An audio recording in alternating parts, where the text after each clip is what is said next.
Assalamualaikum, salam sehat untuk para pejuang kehidupan. Sebelumnya kita sudah bahas bermacam jenis puasa medis atau puasa kesehatan, dan sudah janji akan membahas juga tentang puasa ala muslim. Dan janji itu harus ditepati kan ya. Kalau tumo itu harus dipetani. Gak terus menggok tumo barang. Sorry. Apa sih bedanya yang esensial puasa kesehatan dengan puasa muslim? Berikut ini izin untuk langsung saja. Yang pertama, kalau puasa muslim itu strictly dry fasting, nggak boleh minum juga. Kalau minum ya batal puasanya. Nah, riset terkini menunjukkan dry fasting ini memang lebih jos daripada yang masih ngopi dan ngeteh. Sehingga makin kesini puasa kesehatan pun banyak merekomendasikan dry fasting. Walaupun tetap saja tidak strict puasa gitu ya. Tapi kalau lapar terus minum air kum-kuman keluak. Walah, kalau infus water pakai daun jeruk masih mending. Ini keluak. Ayah wah. Perbedaan kedua, puasa muslim itu rata-rata cuma 13 jam saja atau 14 jam. Dengan manfaat nanti kita bisa lihat ya, bisa sama atau bahkan lebih dari intermittent fasting secara medis karena frekuensinya itu diatur. Dan prinsipnya Allah tidak berkehendak untuk memberatkan umatnya. Demikian salah satu ajaran Islam yang esensial. Kalau Pak Kiai yang gemblong, nah kadang memang senang tuh kasih beban yang berat sama santri-santrinya. Tapi itu di Indonesia nggak ada. Perbedaan ketiga, itu amat dikaitkan dengan peredaran matahari, yang artinya itu terkait dengan jam biologis, terkait dengan ritme sirkadian. Metabolisme manusia itu amat terkait dengan jam biologis ini. Jadi mestinya puasa yang dikaitkan dengan jam biologis pengaruhnya bisa lebih optimal kepada metabolisme tubuh, yaitu tubuh kita bukan tubuh buto galiu. Aduh. Kalau intermittent fasting tuh ya, yang diperhatikan cuma siklus hormonal perempuan. Dalam puasa muslim ada juga aturan terkait hormonal perempuan. Tapi lebih dari itu, pembakuan timing ini menunjukkan bahwa puasa muslim lebih nyetel dengan siklus hormonal kita sebagai manusia.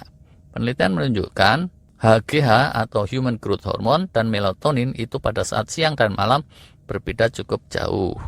Benefit lain dari timing puasa muslim itu jadinya perut kosongnya ada 2 gelombang, yaitu pas siang dan pas tidur. Sehingga walau rasanya ringan-ringan saja, karena kosong panjangnya cuma sekitaran 13 jam, tapi penyehatan dan pengistirahatan lever ginjal dan seterusnya itu lebih lama bahkan dibanding intermittent fasting yang 18 jam. Perbedaan keempat, pakai sahur. Puasa muslim itu mengandung fitur khusus, namanya sahur.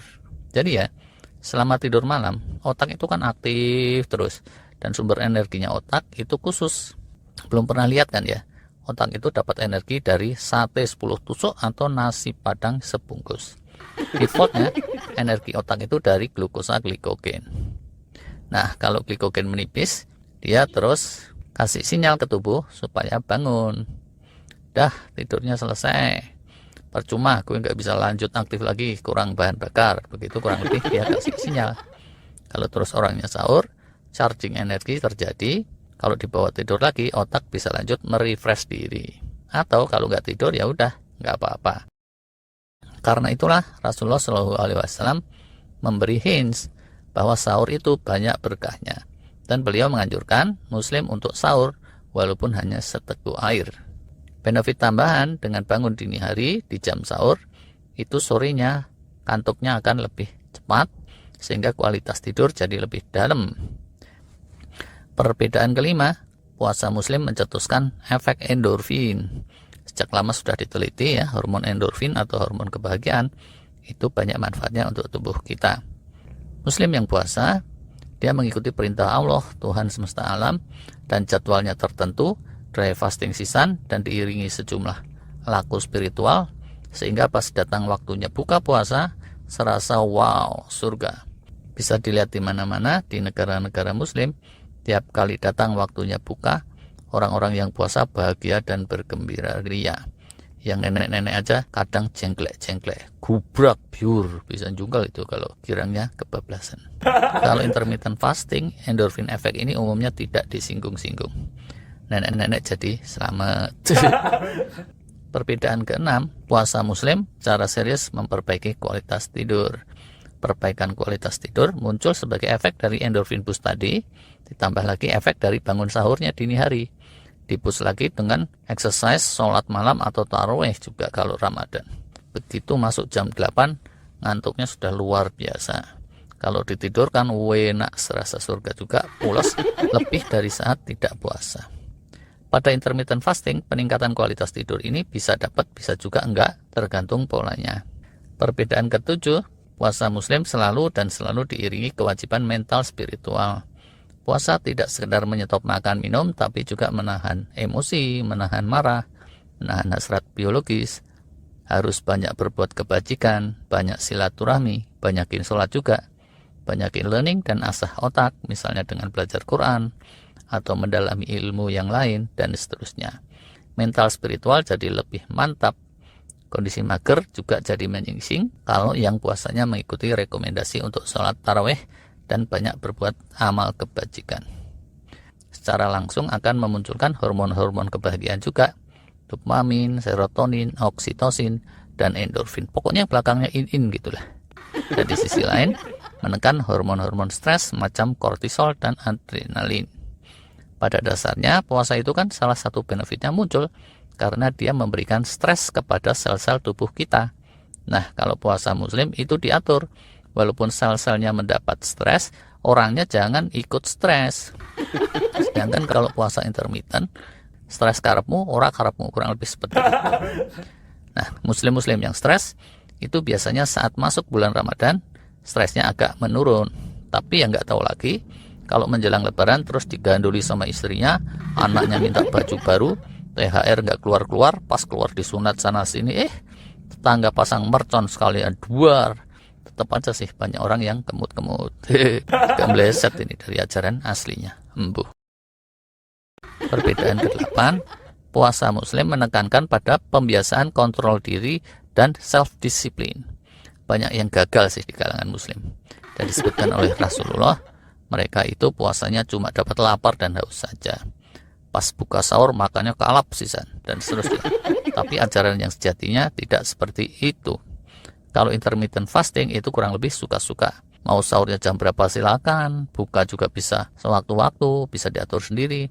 Padahal suksesnya kita mendapat kesehatan yang menyeluruh itu secara umumnya ditentukan juga oleh kontrol diri dan disiplin itu. Dan kuatnya followership kita terhadap hal-hal yang benar, terhadap kebenaran, itu menentukan kualitas diri kita secara keseluruhan. Karena itulah di Alkitab disebutkan bahwa benefit terbaik dari puasa adalah kalau kita mendapatkan ketakwaan.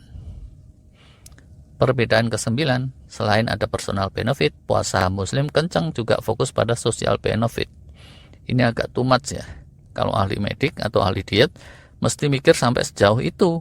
Sehingga kalau di intermittent fasting soal ini tidak dibahas. Tapi Allah Maha tahu. Dan semua orang menyadari pada hakikinya manusia itu makhluk sosial, bukan makhluk jadi-jadian. Sosial benefit yang lain, kalau yang tadinya kekurangan, dia menerima zakat, menerima infak, menerima angpau. Lumayan kan? Bisa untuk membayar cicilan kredit panci. Loh. Perbedaan ke-10, ada puasa Ramadan yang sebulan penuh, setiap tahun, terus-menerus seumur hidup. Bareng-bareng nyaris bersama 2 miliar manusia sejagat. Kebersamaan ini membuat semangat puasanya lebih dalam. Dan karena itu non-muslim pun banyak yang belakangan ikut puasa pada bulan Ramadan dan ikut merasakan kegembiraannya. Apalagi kalau terus dapat kiriman nasi berkat sama angpau, Yahud itu. Dari penelitian terungkap, efektivitas puasa itu terkait dengan seberapa baiknya seseorang mengadaptasikan diri. Nah, adaptasi ini lebih terasa seamless kalau rame-rame. Kalau yang belum adaptasi, maka otofagi baru muncul setelah perut kosongnya 17 jam atau lebih. Sedangkan kalau sudah diadaptasikan, itu bisa-bisa jam ke-10 saja, glikogennya sudah menipis, sehingga nggak lama kemudian bisa autofagi. Nah, dengan puasa Ramadan yang wajib sebulan penuh, kalau sahur bukannya normal, secukupnya saja, nggak kalap, maka setelah beberapa hari, dipastikan adaptasinya sudah baik. Autofaginya mungkin bisa lebih cepat eksis. 10 hari kedua, 10 hari ketiga, itu jangan-jangan autofaginya makin intensif lagi. Apalagi kalau terus ditambah dengan 6 hari puasa di bulan Syawal. Dikencengin lagi puasa Syawalnya. Wih, kalau diniatkan untuk mendapat manfaat medis juga selain manfaat spiritual mestinya bisa. Walau alam. Lainnya itu kalau niatnya mau ngirit lah, pas waktunya buka terus nggak tersedia kolak pisang sama kolang kaling, adanya cuma kuaci, asin nggak karuan, ilat malah bisa juga jadi lidas. Wah, repot malah. Saya cari sana sini belum nemu hasil penelitian ya. Mau neliti sendiri kurang kompeten dan bukan ahlinya, ya udah. Kita tunggu saja kalau ada yang berbaik hati dan mau melakukan penelitian yang lebih tuntas. Perbedaan ke-11, ada keharaman yang lain. Di luar urusan puasa, ada lagi yang tetap sama sekali tidak boleh. Daging babi, oplosan, yang jelek-jelek, segala pengawuran itu haram. Mentang-mentang puasa ngirit, terus mertua malah disuguhi kroto atau makanan kucing, lah ini juga nggak boleh, dan seterusnya. Kalau kroto disuguhin mertua, ini manuk terkuku nanti mangan apa? Bisa kapiran itu malah, burung peliharaan. Dan ada rekomendasi-rekomendasi kebaikan yang lain, termasuk kaitannya dengan makanan. Antara lain misalnya Nabi menyarankan, makanlah setelah terasa lapar, dan berhentilah makan sebelum terasa kenyang, itu contohnya. Contoh lain, isilah perut kalian sepertiganya dengan makanan, sepertiga dengan air, dan sepertiga dengan udara alias dikosongin. Dan masih banyak lagi rekomendasi dari Rasulullah. Oke, itulah sejumlah perbedaan intermittent fasting kesehatan dengan puasa standar ala kaum muslim yang sejati. Dengan banyak manfaat tambahan ini, di kalangan dietitian sedunia belakangan ada semacam semboyan. Kalau mau sehat, makan minumlah seperti cara makan minumnya orang muslim. Eat like muslim. Tapi mungkin ada yang tanya, kalau puasa muslim segitu baiknya, kok banyak juga orang muslim yang diabetes, obesitas, dan kena berbagai penyakit degeneratif. Gimana ini? Nah, hidup ini ujian kan ya. Dan orang-orang muslim itu manusia biasa semuanya, bukan malaikat. Mana jumlahnya 2 miliar pula. Pastilah macam-macam jenisnya. Tidak semua langsung lulus ujian begitu saja, dan bawaan genetiknya juga beda-beda. Lagi pula, yang wajib dalam Islam itu sedikit saja. Yang lain-lain itu sifatnya sekedar rekomendasi, sekedar sunnah. Tergantung kepada free will atau kemauan masing-masing. Kalau yang mau sehat, mereka sebisa-bisa mengikuti rekomendasi dan teladan. Tapi, kalau yang minimalis, kebanyakan cuma mengikuti yang wajibnya saja. Hasilnya tentu jadi beda-beda. Dan segala amalan tergantung pada niatnya. Wallahu a'lam. Satu pertanyaan lagi, mungkin kita bisa bahas pada video berikutnya, yaitu terkait extended fasting atau prolonged fasting yang 24 jam, 48 jam, atau 72 jam. Gimana itu kalau menurut ajaran Islam? Kapan-kapan kita bisa bahas, insya Allah. Terima kasih. Wassalam.